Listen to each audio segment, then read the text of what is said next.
अल्हम्दुलिल्लाहि व नहमदुहु व नस्तईनुहु व नस्तगफिरुहु व नुमिनु बिहि व नतवक्कलु अलैहि व नऊज़ु बिल्लाहि मिन शुरूरि अनफुसिना व मिन सय्यिआति अमालिना मै यहदिहिल्लाहु फला मुदिल्ल लहु व मै युद्लिलहु फला हादिय लहु व नशहदु अन ला इलाहा इल्लल्लाह व नशहदु अन्ना सय्यदना सनदना मौलाना मुहम्मदन अब्दुहु व रसूलुहु अम्मा बाद। नाज़रीन इकराम, आप मोहम्मद सल्लल्लाहु अलैहि वसल्लम को उम्मी किस लिए कुरान में कहा गया, हर मुसलमान जानना ज़रूरी है। हकीकत में ये लाज़रूरी बात है, मगर ख़ुद हमारे उलमा ने बहस के दौरान उम्मत में सवाल खड़ा कर दिए हैं। आप सल्लल्लाहु अलैहि वसल्लम को वही आती थी, उसे सहाबा से लिखवाए थे। इसका मतलब ये निकालिए कि आप सल्लल्लाहु अलैहि वसल्लम पढ़ना लिखना नहीं जानते थे। देखिए, हम सीरत से जानने की कोशिश करेंगे। जब सीरत पढ़ते हैं तो आप सल्लल्लाहु अलैहि वसल्लम के माँ आमिना ने आप सल्लल्लाहु अलैहि वसल्लम के पढ़ाई के सिलसिले में आप सल्लल्लाहु अलैहि वसल्लम को 6 साल की उम्र में मक्का ले आए थे। 8 साल की उम्र में आप सल्लल्लाहु अलैहि वसल्लम पढ़ना लिखना एक उत्साह से सीख चुके हैं, ये सीरत में मौजूद है। और 16 साल की उम्र में चचा अबू तालिब ने आप सल्लल्लाहु अलैहि वसल्लम को बेपार के सारे गुण सिखाने के लिए सीरिया ले जा चुके हैं और वहाँ उन्हें बेहतरीन तालीम दिला दिए हैं। जब कुरान में विरासत के तक़सीम की आयतें आते हैं, अगर आप सल्लल्लाहु अलैहि वसल्लम पढ़ना लिखना नहीं जानते तो 1/3 2/3 इस तरह की बातों को क्या आप सल्लल्लाहु अलैहि वसल्लम सिर्फ़ अपनी ज़ुबान से बोलते थे बगैर समझे हुए? बिल्कुल नहीं। औज़ बिल्लाह, अल्लाह सुब्हानहु व तआला ने आप सल्लल्लाहु अलैहि वसल्लम को जो इल्म वो सीखे हैं उससे भी ज़्यादा इल्म कुरान मजीद के ज़रिए से दिए हैं। आप सल्लल्लाहु अलैहि वसल्लम जो हैं दुनिया के सारे टीचरों के टीचर हैं।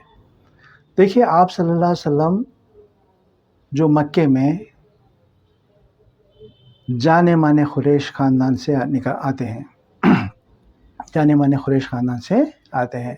आप सल्लल्लाहु अलैहि वसल्लम के दादा अब्दुल मुत्तलिब, आप सल्लल्लाहु अलैहि वसल्लम के चचा अबू तालिब, ये दोनों भी पढ़े लिखे हैं और इनके निगरानी में आप सल्लल्लाहु अलैहि वसल्लम ने बहुत सारा इल्म हासिल कर चुके हैं। देखिए, लोग कहते हैं कि किसी टीचर ने मोहम्मद सल्लल्लाहु अलैहि वसल्लम को नहीं पढ़ाए हैं, इसी वजह से उम्मी है। ये बिल्कुल गलत है। देखिए, जब आप सल्लल्लाहु अलैहि वसल्लम के बचपन में किसी तरह के फॉर्मल एजुकेशनल इंस्टीट्यूशंस ही नहीं हैं, इनफॉर्मल तौर पर जिस तरह से आप सल्लल्लाहु अलैहि वसल्लम पढ़ लिख कर आते हैं उसी तरह से सहाबा भी पढ़ लिख कर आए हैं। जो कोई भी पढ़ा लिखा होता है वो इनफॉर्मल तरीके से पढ़ लिख कर आते हैं, मगर उन लोगों में फ़सी अरबी जानने की, फ़सी अरबी सीखने की, फ़सी अरबी लिखने की और फ़सी अरबी में शायरी बनाने की बहुत जुनून था। इसी वजह से वो लोग मक्के के गलियारों में अपनी शायरी लिख के टांगते थे और मक्के वालों में ये भी जुनून था कि वो लोग याददाश्त में माहिर थे।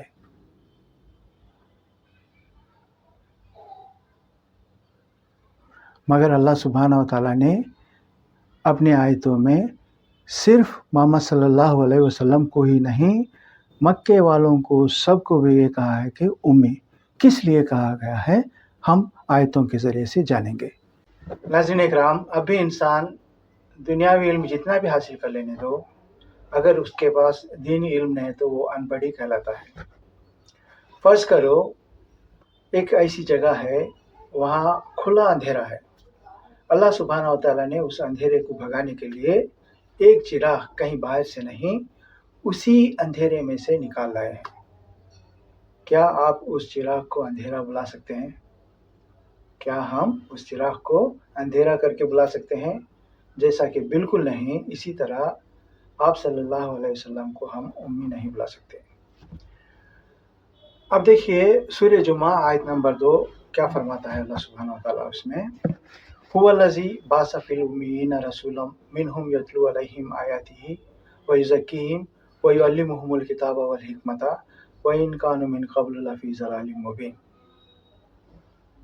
اس کا مطلب وہی ہے جس نے ناشاندہ ان پڑھ لوگوں میں سے انہی میں سے ایک رسول بھیجا جو انہیں اس کی آیتیں پڑھ کر سناتا ہے اور ان کو ان آیتوں سے پاک کرتا ہے اور انہیں کتاب اور حکمت سکھاتا ہے۔ دیکھیے یقیناً یہ اس سے پہلے کھلی گمراہی میں تھے، یعنی گمراہ لوگ تھے، ان پڑھ لوگ تھے۔